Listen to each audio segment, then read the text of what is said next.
Hello friends, welcome to খেল দুনিয়া।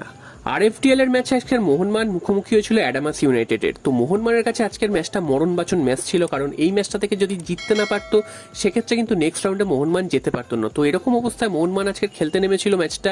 সেই ম্যাচে কিন্তু 2-0 গোলে অ্যাডামাস ইউনাইটেডকে হারিয়েছে, এবং যার ফলে কিন্তু মোহনবাগান পরবর্তী রাউন্ডে চলে গেল গ্রুপে 3য় নম্বর হয়ে।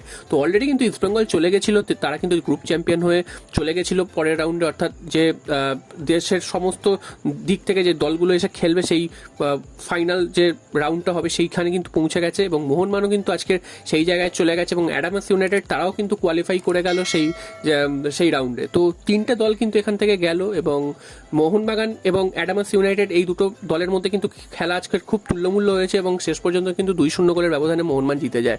উল্টো দিকে জামশেদপুরের বিরুদ্ধে কিন্তু ইস্টবেঙ্গল 2-2 গোলে ড্র করে, এবং ইস্টবেঙ্গল তো আগেই চলে গেছিল। তো আজকের ড্রয়ের ফলে কিন্তু অ্যাডামাস ইউনাইটেডের শিখে ছেড়ে, এবং তারাও কিন্তু চলে গেল নেক্সট রাউন্ডে।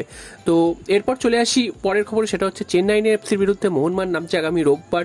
সেই ম্যাচটা মোহনবাগানের জন্য অত্যন্ত গুরুত্বপূর্ণ, কারণ এই ম্যাচটা থেকে মোহনবাগানকে 3 পয়েন্ট পেতেই হবে যদি লিগ শিল্ডের স্বপ্ন বাঁচিয়ে রাখতে হয়। কারণ মুম্বাই সিটি এফসি 2 পয়েন্ট ফ্রিতে পেয়ে যাওয়ায় তারা কিন্তু অনেকটাই এগিয়ে গেছে বলা যায়, 2 পয়েন্ট এক্সট্রা পেয়ে গেছে তারা, এবং যার ফলে কিন্তু মোহনবাগানকে এখন প্রত্যেকটা ম্যাচেই প্রায় জিততে হবে। এবং চেন্নাই এফসির বিরুদ্ধে যেহেতু ঘরের মাঠে ম্যাচ, সে কারণে কিন্তু মোহনবাগানের কিন্তু অল আউট সেই ম্যাচটায় যাওয়া উচিত। যদিও সাহাল আব্দুল সামাদ এই প্লেয়ারটিকে কিন্তু মোহনবাগান পাবে না এই ম্যাচে, তিনি কিন্তু চোটগ্রস্ত হয়েছেন। এবং তাহলে মোহনবাগানের দল কেমন হতে পারে? তো গোলে কিন্তু সে বিশাল কাইতি খেলবেন, ডিফেন্সে আনোয়ার আলীর সাথে হেক্টর ইউসতে খেলবেন, এবং সুভাশিস বোস থাকবেন।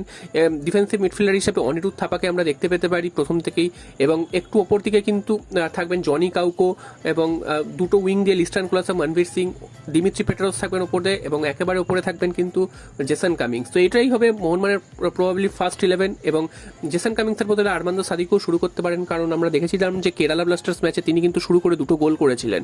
তো সেটা হাবাসের ওপর একান্তই নির্ভর করছে কি হবে, তবে মেন যে টিম সেটা কিন্তু মোটামুটি এরকমই থাকবে। এবং সাহাল আব্দুল সামাদ এই ম্যাচে যেহেতু খেলতে পারছেন না, সেক্ষেত্রে কিন্তু সাহাল আব্দুল সামাদের জায়গায় কিন্তু অভিষেক সূর্যবংশীকেও আমরা দেখতে পেতে পারি। তো দীপক টাংরি কিন্তু থাপার জায়গায় নামতে পারেন পরে। তো এই হচ্ছে মোহনবাগানের মোটামুটি ফার্স্ট 11। তো এই ম্যাচ থেকে মোহনবাগানকে কিন্তু পুরো 3 পয়েন্ট নিতেই হবে যদি লিগ শিল্ডের স্বপ্ন বাঁচিয়ে রাখতে হয়। এবং মোহনবাগান এই মুহূর্তে কিন্তু 18 ম্যাচ খেলে 39 পয়েন্ট নিয়ে কিন্তু 2 নম্বরে রয়েছে, এবং মুম্বাই সিটি এফসি 19 ম্যাচ থেকে 41 পয়েন্ট নিয়ে 1 নম্বরে রয়েছে। তো তোমাদের কি মনে হয় এখান থেকে মোহনবাগান কি জিতে ফিরতে পারবে? যদিও চেন্নাই এফসির অবস্থা এই মুহূর্তে কিন্তু খুব একটা ভালো নয়, লিগ টেবিলে তারা কিন্তু একেবারে নিচের দিকে রয়েছে, এবং তাদের রিসেন্ট পারফরমেন্সও কিন্তু ভালো নয়।